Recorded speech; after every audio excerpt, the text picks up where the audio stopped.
Alhamdulillahi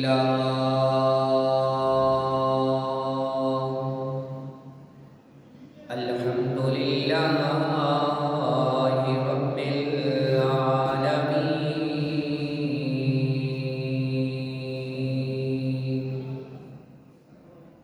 Wassalatu wassalamu ala ashrafil anbiya'i wal mursalin. Amma ba'du fa'udhu billahi minasy syaithanir rajim. Bismillahirrahmanirrahim.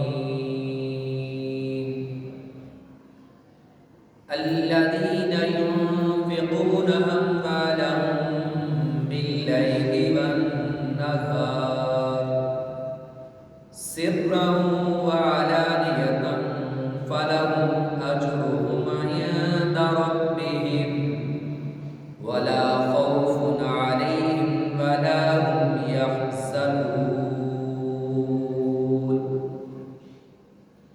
Qala an-nabiyyu sallallahu alaihi wa alihi wa sallam, ana madinatul ilmi wa 'aliyyun babuha. Amantu billahi sadaqallahu maulana al-azim. Allahumma nawwir qulubana bil Qur'an wa zayyin akhlaqana bil Qur'an wa adkhilna al-jannata bil Qur'an wa najjina minan nari bil Qur'an. Sallu ala al-habib.